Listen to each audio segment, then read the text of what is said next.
I kept telling myself This this phase would pass, that Dave would not abandon his home forever.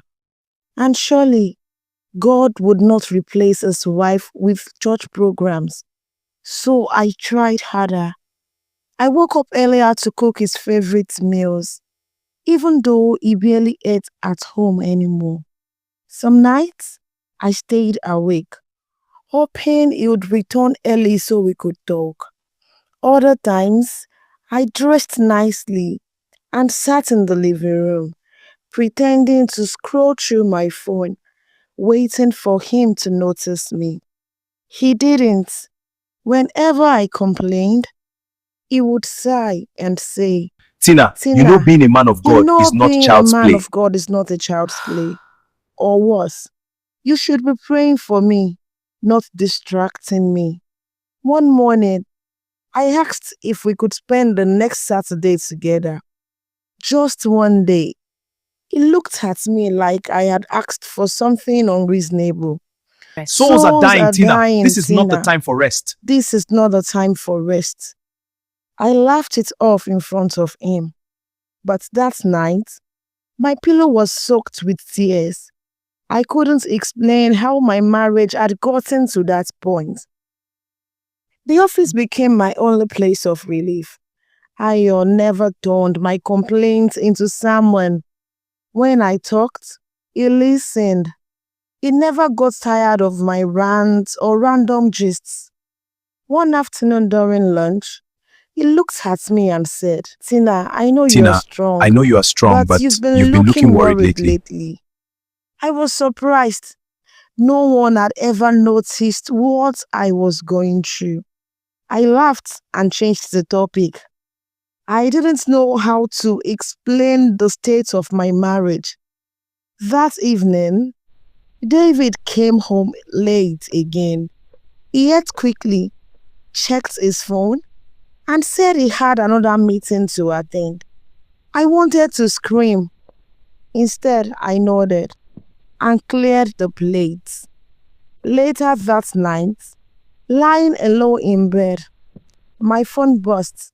It was a message from Ayo. He asked if I got home safely. I replied, and I realized those were the little things I had been craving from my husband. From that day, Ayo's messages became more frequent. I didn't plan to cross any line. I never planned to cheat. But the cracks in the walls of my marriage were wide enough for lizards to crawl in. David became worse. He no longer asked how my day went. He asked if I had prayed. Every conversation turned into a sermon. If I complained, he would say, you need to grow spiritually. If I cried, he would say, the flesh is fighting you. Once, trying to joke, I said, so is it the church that married you or me? He didn't laugh. He looked at me seriously and said, everyone is called into ministry. You should stop joking about God's work. That was when I knew this was no longer the man I married.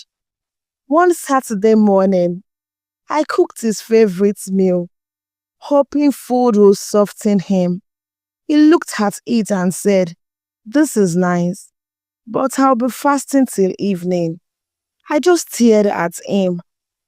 I started praying for weekends to pass quickly so I could return to the office. That night, David came home late. Our child was already asleep.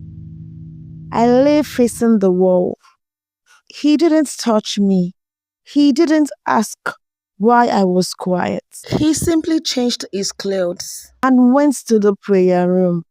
As I prayed loudly from there, my phone rang. It was Ayo.